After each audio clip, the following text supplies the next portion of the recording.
የሁለተኛይቱ ወደ ቆሮንቶስ ሰዎች ምዕራፍ 9 ለቅዱሳን ስለሚሆነው አገልግሎት ልጽፍላችሁ አያስፈልግምና በጎ ፈቃዳችሁን አውቃለሁና ስለዚህም አካይያ ከአምና ጀምሮ ተዘጋጅቷል ብዬ ለመቄዶንያ ሰዎች በእናንተ እመካለሁ። ቅንዓታችሁም የሚበዙትን አነሳስቷል። ነገር ግን ለእነርሱ እንዳልሁ የተዘጋጃችሁ ትሆኑ ዘንድ በዚህም ነገር ስለእናንተ ያለው ትምክህታችን ከንቱ እንዳይሆን ወንድሞችን እልካለሁ። ምናልባት የመቄዶንያ ሰዎች ከኔ ጋር ቢመጡ ያልተዘጋጃችሁ ሆናችሁ ቢያገኟችሁ እናንተ እንድታፍሩ አላልንም። እኛ ግን በዚህ እምነታችን እንድናፍር አይሁን።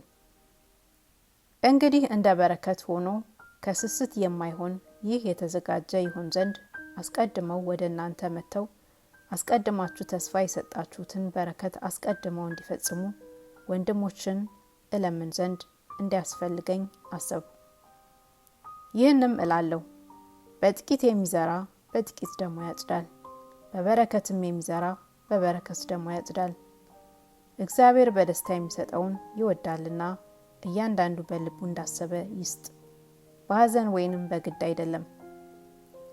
በተነ፣ ለምስኪኖች ሰጠ፣ ጽድቁ ለዘላለም ይኖራል ተብሎ እንደተጻፈ እግዚአብሔር ሁልጊዜ በነገር ሁሉ ብቃትን ሁሉ አግኝታችሁ ለበጎ ስራ ሁሉ ትበዙ ዘንድ ጸጋን ሁሉ ሊያበዛላችሁ ይችላል።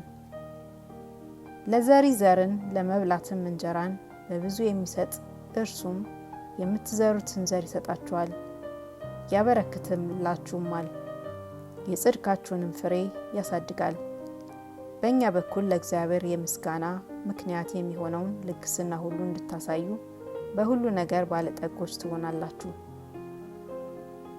የዚህ ረድኤት አገልግሎት ለቅዱሳን የሚጎድላቸውም በሙሉ የሚሰጥ ብቻ አይደለምና ነገር ግን ደግሞ በብዙ ምስጋና ለእግዚአብሔር ይበዛል። በዚህ አገልግሎት ስለተፈተናችሁ በክርስቶስ ወንጌል በማመናችሁ ስለሚሆን መታዘዝ እነሱንና ሁሉንም ስለምትረዱበት ልግስና እግዚአብሔርን ያከብራሉ። ራሳቸውም ስለ እናንተ ሲማልዱ በእናንተ ላይ ከሚሆነው ከሚበልጠው ከእግዚአብሔር ጸጋ የተነሳ ይናፍቋችኋል።